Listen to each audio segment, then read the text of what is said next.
안녕하십니까, 호쌤입니다. 벚꽃이 만발하는 계절 4월 초순입니다. 오늘은 우리나라에 벚꽃 종류들이 꽤 많아요.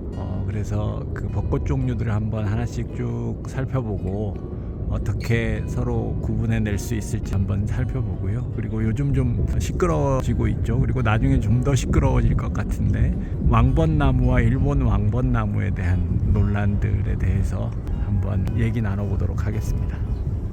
이 벚나무는 저희 동네 야산에 있는 올벚나무예요. 올벚나무는 보통 올자가 붙으면 이르다라고 하는 뜻이라고 제가 다른 식물에서도 말씀드린 적이 있었는데, 다른 벚꽃들보다 꽃이 좀 더 일찍 핀다라는 의미도 가지고 있고요. 또 하나는 잎이 나기 전에 꽃이 먼저 핀다라고 하는 의미로도 해석된다. 이렇게 한 두 가지 정도로 그 이름의 유래를 찾는 것 같아요. 아무래도 꽃이 좀 먼저 피다 보니까 지금 이제 막 저희 동네 벚꽃들이 만개하고 있는데, 이 친구는 잎이 벌써 많이 났습니다. 그 뒤에 있는 나무는 같은 올벚나무인데 아직 꽃이 한창이고요. 그 앞에 있는 나무는 잎이 벌써 솔찬히 났습니다. 벚나무를 보실 때는 꽃의 모양보다는 주로 이제 꽃 아래쪽 부분에 저 꽃자루에 털이 있는지, 그리고 화통이 부풀었는지 부풀지 않았는지 이런 것들을 구분하는 데 주요 기준으로 쓰는데, 여기 보시면 올벚나무는 특징이 뭐냐면 이 꽃받침 통이 이렇게 항아리처럼 부푼다라고 하는 겁니다. 다른 나무들은 이렇게 항아리처럼 부푸는 종류가 없거든요. 그리고 꽃자루에 털이 잔뜩 나 있죠. 이런 부분이 올벚나무의 특징이에요. 잘 기억해 두시면 좋을 것 같아요. 항아리 같이 부풀어 오르는 꽃받침 통은 이렇게 꽃이 피기 전부터 이미 둥그렇게 부풀어 있습니다. 그래서 열매가 연글어가는 과정에서 부푸는 게 아니구나 라고 하는 것을 우리가 확인할 수 있어요. 이게 올벚나무가 가지고 있는 꽃 피는 시기의 특징입니다. 꽃에만 특징이 있느냐? 그럼 꽃 지고 나면 나중에 구분하기 좀 어려워질 수 있잖아요. 다행히 이 올벚나무는 잎에도 특징이 숨어 있습니다. 여기 잘 보시면 잎자루에도 털이 많이 있고요. 그리고 잎 뒷면 맥 위에도 보시면 털이 잔뜩 나 있어요. 이게 이제 올벚나무의 잎의 특징입니다. 지금은 이제 털이 좀 덜한 편이고요. 나중에 이거보다 좀 더 빽빽하게 털이 납니다. 맥 위에. 이런 잎 뒷면의 맥을 보시면 나중에 꽃이 떨어지고 없더라도 올벚나무는 쉽게 구분해낼 수 있습니다. 올벚나무는 주로 제주도를 비롯한 남쪽 지방에서 많이 볼 수 있어요. 전남, 경남 쪽 남쪽 지역에서 주로 보는데, 제가 살고 있는 강릉은 동해바다를 따라서 따뜻한 기운이 올라오다 보니까 남쪽 식물들이 종종 잘 살아갑니다. 이 올벚나무도 그 중에 하나라고 생각하시면 좋을 것 같아요. 이 올벚나무가 제주도에서 벚나무나 삼벚나무하고 자연 교잡을 해서 만들어진 종이 왕벚나무입니다. 왕벚나무가 그렇게 해서 탄생을 한 겁니다. 여기 야생 벚나무가 꽃을 피우고 있습니다. 우리가 일반적으로 주변 산에서 보는 벚나무는 다 그냥 벚나무입니다. 우리 주변 야산이나 적당히 나지막한 산에서 요 무렵에 보이는 대부분의 벚나무는 그냥 벚나무라고 보시면 되고요. 서울 사시는 분들은 지금 남산에 전체적으로 벚꽃이 많이 피어 있죠. 길가에 심어놓은 나무들 말고 남산에 그냥 전체적으로 퍼져나는 그 벚나무들이 그냥 벚나무라고 생각하시면 돼요. 벚나무는 우리가 조경용으로 가로수로 심는 그런 왕벚나무에 비해서 저렇게 보시는 것처럼 잎하고 꽃이 같이 납니다. 그런 특징을 가지고 있어요. 보통 왕벚나무는 꽃이 먼저 피고 그 다음에 꽃이 질 무렵에 잎이 나죠. 그리고 왕벚나무의 모계인 올벚나무도 마찬가지로 꽃이 먼저 핀 다음에 잎이 나는데, 이 벚나무는 이렇게 잎과 꽃이 동시에 납니다. 벚나무는 이렇게 보시면 꽃받침통이 하나도 부풀어 있지 않죠. 그리고 꽃자루하고 꽃받침통에 털이 전혀 없어요. 이게 이제 벚나무의 특징입니다. 문제는 벚나무가 다 이렇게 생기면 좋을 텐데, 벚나무하고 같은 종내에서 변종 관계에 있는 잔털벚나무라고 하는 친구가 있는데, 그 친구는 아쉽게도 저렇게 꽃받침통이 부풀지 않는 것은 똑같은데 꽃자루하고 잎자루에 털이 잔뜩 나 있어요. 이 친구는 지금 잎자루에도 이렇게 말끔하게 털이 없어요. 꽃자루에도 털이 없고 꽃받침통에도 털이 없고 부풀지 않고, 이게 이제 벚나무인데, 문제는 잔털벚나무가 우리 주변에 더 흔한 것 같고요. 벚나무보다 그 변종관계에 있는 잔털벚나무가 더 많고 털이 있다 보니까 왕벚나무하고도 그렇고 올벚나무하고도 그렇고 좀 헷갈려 하시는 분들이 있습니다. 이 친구는 지금 같은 나무에 있는 나무인데도 잔털벚나무하고 살짝 유사하게 털이 조금 나 있네요. 잔털벗은 이거보다 훨씬 많이 납니다. 근데 이 친구는 벚나무임에도 불구하고 이렇게 아까 그 꽃과 같은 나무인데도 이 친구는 화경에 털이 조금 있죠. 이렇게 털이 있고 없고는 중간형들이 나타나는 겁니다. 같은 종이기 때문에 그래요. 이 친구가 잔털벚나무입니다. 벚나무하고 변종 관계에 있는 나무죠. 그러니까 벚나무하고는 수분이 자유롭게 일어난다라고 보시면 되는데, 보시면 잎자루에 털이 많죠. 그리고 꽃받침통에도 털이 많죠. 그리고 꽃받침통은 벚나무와 마찬가지로 크게 부풀지 않습니다. 벚나무의 특징을 다 가지고 있는데 털만 좀 많다고 보시면 되고요. 그리고 이렇게 보시면 잎자루에도 털이 있는데, 올벚나무하고는 다르게 올벚나무 털은 누워 있거든요. 저 잎자루하고 잎맥에 딱 붙어 있는 털인데, 이 잔털벚나무 털은 이렇게 위로 솟아 있는 것을 보실 수가 있어요. 이게 잔털벚나무입니다. 그렇게 또 벚나무하고 잔털벗만 있으면 좋으련만, 아쉽게도 비슷하게 생긴 나무가 또 있습니다. 사람들이 주로 산에 나는 벚나무라고 해서 산벚나무라고 부르는데, 사실은 우리 주변에 있는 산에 있는 벚나무들은 거의 그냥 벚나무나 잔털벚나무고요. 산벚나무는 높은 곳에 올라가야 볼 수 있어요. 그런데 너무 비슷하게 생겼어요. 지금 이 벚나무처럼 꽃받침통도 부풀지 않고요, 털도 없고요. 둘의 차이는 화경의 길입니다. 꽃자루의 길이에요. 여기 보시면 요 안쪽에 두 꽃이 갈라지기 전 아랫부분의 꽃자루를 이제 총꽃자루라고 하고, 꽃이 피는 이 꽃자루를 작은 꽃자루, 소화경이라고 해요. 총화경, 소화경 이렇게 구분할 수 있는데, 일단 여기 보시면 지금 소화경이 길죠. 작은 꽃자루가 길죠. 벚나무는, 산벚나무는 지금 이거의 절반 정도로 굉장히 짧습니다. 그리고 이 친구는 지금 벚나무 치고는 좀 짧은 편인데, 이 총화경이 길죠. 산벚나무는 이게 매우 짧아서 거의 총화경이 줄기에 붙어 있습니다. 그런 차이를 가지고, 소화경도 짧고 총화경은 정말 짧고, 그런 차이를 가지고 벚나무하고 산벚나무를 구분을 하는데, 그냥 일반적으로 우리 주변에 있는 벚나무들은 다 그냥 벚나무나 잔털벚나무다, 이렇게 알고 계시면 좋고요. 산벚나무는 아주 높은 곳에 가야 볼 수 있는 흔하지 않은 종이다라고 알고 계시면 좋을 것 같습니다. 정말 아쉬운 건 벚나무들이 다 이렇게 총화경이 애초부터 길면 좋은데, 꽃필 무렵에는 산벚나무하고 구분이 안 될 정도로 저게 짧은 친구들도 있어요.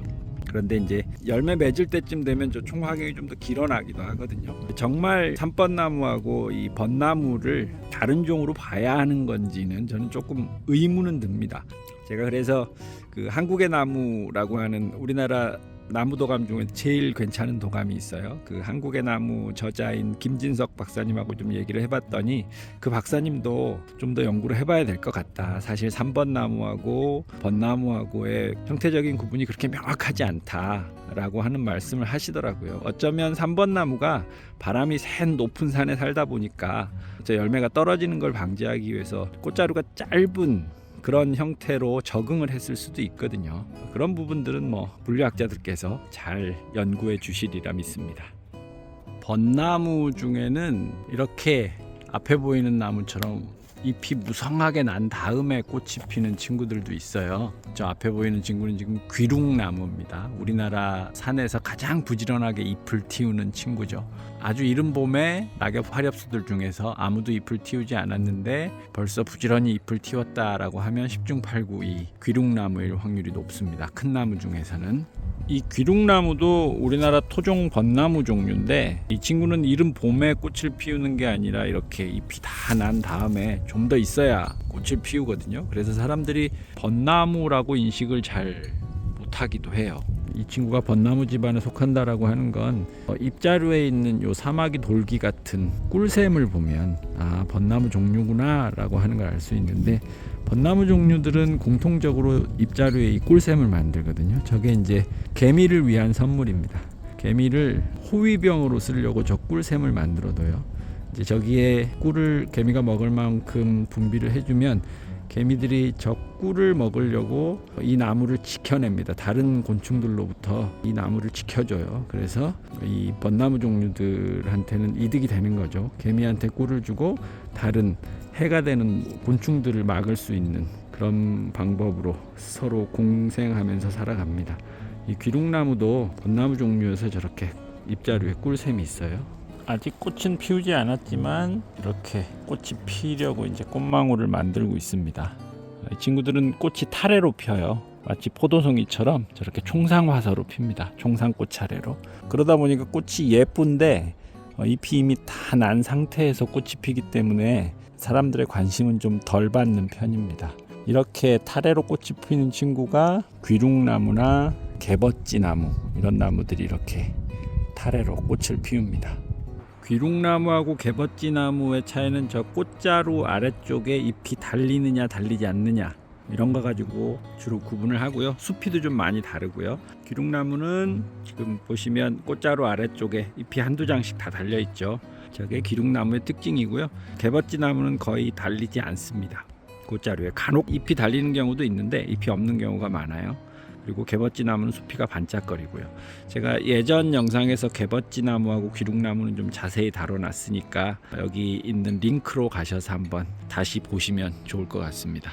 이거 외에도 비슷한 이름을 가진 벚나무 종류 중에 산개벗지나무라고 하는 친구가 있어요. 그 친구는 좀 높은 곳에서 사는 벚나무 종류인데 설악산이나 지리산, 한라산 같이 높은 산에서 한 1000m 이상 올라가면 거의 대부분 산개벗지가 제일 많이 나타나고요. 그리고 이 귀룩나무도 아주 높은 곳까지 잘 삽니다. 그래서 우리가 사는 곳으로 벚나무들을 조금 구분한다면 가장 대표적인 잔털 벚나무를 포함한 벚나무는 좀 낮은 산지, 우리가 사는 주변 산지에서 주로 자라고요. 그러니까 해발 한 500-600m 아래쪽에 있는 그런 곳에 있는 나무들은 대부분 벚나무나 잔털벚나무라고 보시면 되고, 비슷하게 생긴 나무 중에 높은 곳에서 사는 나무는 산벚나무, 그리고 귀룩나무는 낮은 곳에서부터 아주 높은 산지까지 전체적으로 다 나타나고요. 높은 산지에만 주로 나타나는 벚나무 종류 중에 산개벗지나무라고 하는, 우리한테는 조금 생소한 나무가 있는데 그 친구는 잎이 좀 독특해서 겹톱니를 가지고 중간에 이렇게 귀처럼 뾰족 튀어나오는 그런 특징이 있어서 쉽게 구분해낼 수 있습니다. 그리고 개벗지나무 같은 경우에는 일반적인 도시 지역에 가까운 산에는 별로 못 봤고요. 강원도 같은 곳에 가면 이제 산 초입부의 계곡부에서 좀 나타나는 것 같아요. 그렇게 사는 곳들이 조금씩 다릅니다. 벚나무들은. 이 친구가 봄 벚꽃의 대명사 왕벚나무입니다. 다른 벚나무들에 비해서 꽃송이가 크고 몽실몽실하게 꽃이 뭉쳐서 펴서 굉장히 탐스럽죠. 다른 벚나무들보다 훨씬. 꽃이 워낙 화려하고 탐스럽다 보니까 가로수나 공원수로 많이 심습니다. 전국 곳곳에 벚꽃 명소가 없는 곳이 없을 만큼 정말 요 시기가 되면 온 국토가 벚꽃 천지인 것 같아요. 왕벚나무는 올벚나무를 어미나무로 하고 벚나무나 산벚나무하고 교잡이 일어난 종이기 때문에 올벚나무하고 비슷한 점들이 좀 많이 있어요. 보시면 부모의 형질을 닮아서 올벚나무처럼 꽃받침통이 좀 부풀어 있죠. 그런데 올벚나무만큼 항아리처럼 부풀지는 않고 올벚나무하고 벚나무하고 중간 정도의 꽃받침통 크기를 가지고 있어요. 그리고 꽃자루에는 저렇게 털이 잔뜩 나 있어서 올벚나무하고 유사하죠. 그리고 꽃이 먼저 핀다라고 하는 것도 올벚나무하고 유사한 점입니다. 문제는 이 왕벚나무가, 우리나라 원래 왕벚나무는 제주도에서 자생하거든요. 제주도에서 올벚나무하고 벚나무가 자연잡종에서 생긴 종이 왕벚나무인데, 문제는 우리나라 가로수나 공원에 심어져 있는 대부분의 왕벚나무가 우리 토종 왕벚나무가 아니라 일본에서 잡종을 만들어 가지고 재배해서 키우는 소메이 요시노 벚나무라고도 하고, 일본 왕벚나무 정도로 하면 적당할 것 같은데요. 일본 왕벚나무가 대부분 심어져 있다라고 하는 겁니다. 둘은 형태적으로는 거의 비슷해요. 꽃이 화려한 것도 그렇고 저렇게 탐스러운 것도 그렇고 꽃이 먼저 피는 것도 그렇고 비슷한데, 겨울 눈에 털이 많고 적음 이 정도의 차이가 조금 있다라고 합니다. 그런데 이제 일본 왕벚나무 같은 경우에는 어미나무가 올벚나무인 건 같은데 두 개가 우리나라 벚나무가 아니라 일본에 있는 벚나무와 서로 교잡종이 일어난 거죠. 이 일본 왕벚나무가 우리나라 땅을 이렇게 차지하기 시작한 건 일제강점기 때입니다. 벚나무가 일본의 국화잖아요. 일제강점기 때 이제 일제가 이 벚나무를 전국에다 식재를 한 거예요. 특히 좀 가슴 아픈 현장 같은 경우에는 창경궁을 창경원이라고 하는 동물원으로 희화화하고 거기에 대규모로 벚꽃을 심어서 사람들이 벚꽃놀이를 즐기게 했다는 그런 가슴 아픈 역사들이 있습니다. 이승만은 일본을 참 싫어했어요. 이승만 전 대통령이 집권하면서 벚나무가 대거 사라졌다가 박정희 대통령 시대가 되면서 박정희 대통령이 벚꽃을 좋아했었던 것 같아요. 벚나무가 대대적으로 다시 국토를 차지하게 됐는데 그 배경에는 왕벚나무 제주기원설이라고 하는 게 바탕이 됐습니다. 원래 우리 거였으니까 괜찮다. 왕벚나무는 우리 거를 일본에서 가져가서 일본에서 심어 기르다가 다시 돌아온 거다라고 해서 우리 거니까 자긍심을 가져도 된다라고 하는 제주 왕벚 기원설 때문에 정당화되기 시작했습니다. 둘이 워낙 생긴 게 비슷해서 충분히 그럴 수 있었을 것 같아요. 그 주장을 처음 제기한 것도 일본 학자였었고요. 그런데 이제 반론을 가진 학자들이 많이 생겨났고 그동안 꾸준히 둘은 서로 다른 종이다 라고 하는 문제 제기들이 있어 왔고요. 요즘은 이제 유전자 검사나 이런 것들로 종을 명확하게 구분할 수 있으니까 유전자 차원에서 둘을 비교해 봤더니 목에는 같은데 부계가 다른 종이더라. 그리고 우리나라에 심어져 있는 종들을 대부분 이 일본 왕벚나무로 추정을 하고 있어요. 조사를 좀 해봤더니 그렇다더라 라고 하는 게 드러난 거죠. 그러면서 이 문제를 좀 심각하게 생각하고 장기적으로 바꿔나가야 된다라고 생각하는 학자 그룹들이 왕벗 프로젝트 2050이라고 하는 단체를 만들어서 이런 것들을 규명해 나가고 앞으로 어떻게 바꿔나갈 건지라고 하는 부분을 가지고 지속적으로 토론도 하고 연구도 하고 이렇게 하고 있는 것으로 알고 있습니다. 그 왕벗 프로젝트 2050에 들어있는 분들의 면면을 한번 봤더니 내노라 하는 학자 그룹들이 많이 포함되어 있더라고요. 언론인들도 있고. 그래서 그분들이 좋은 안을 내주시리라 믿습니다.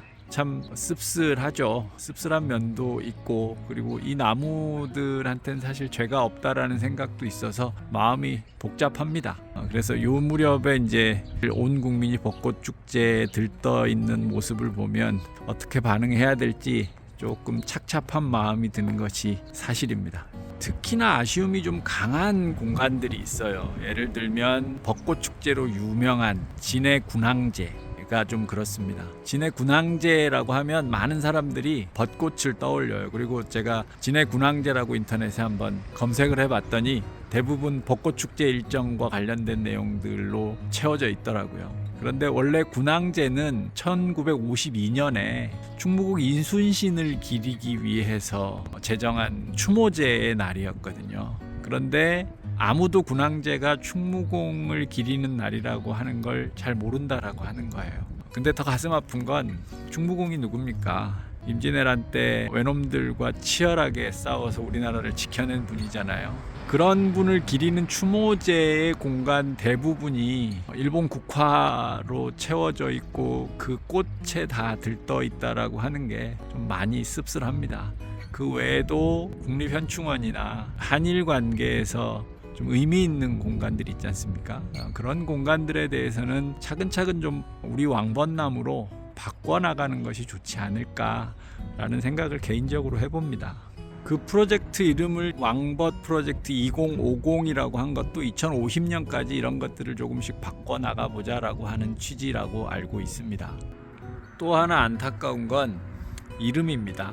국가표준식물 목록이라고 하는 국가식물 목록에서 우리의 왕벚나무를 제주 왕벚나무라고 하고 일본 왕벚나무를 왕벚나무라고 명칭을 부여했어요. 제 생각에는 왠지 우리 왕벗을 왕벗으로 하고 일본에서 들여온 왕벚나무를 일본 왕벚나무라고 했어야 옳을 것 같은데 그렇게 하게 되면 가로수로 심어진 나무가 너무 많이 일본 왕벚나무가 돼서 부담스러워 그랬는지 이름을 그렇게 정했습니다.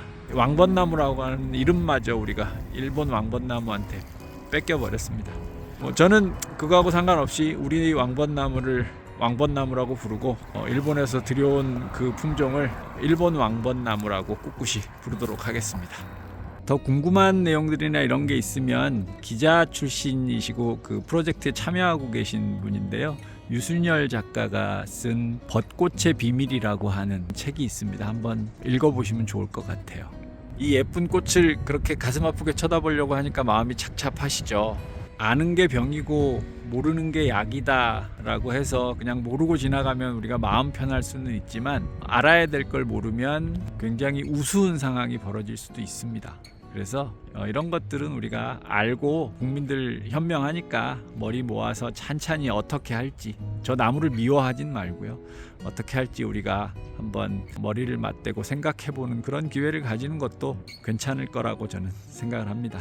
오늘 밝게 시작해서 좀 착잡하게 끝나기는 합니다만 그래도 완연한 봄입니다. 요 다음 영상에서는 벚꽃 필 무렵에 우리가 볼 수 있는 장미과 나무들 한번 다뤄보려고 하고요. 다음 시간에도 많은 응원 그리고 구독 부탁드리겠습니다. 약은 약사에게, 식물은 풋쌤에게. 감사합니다.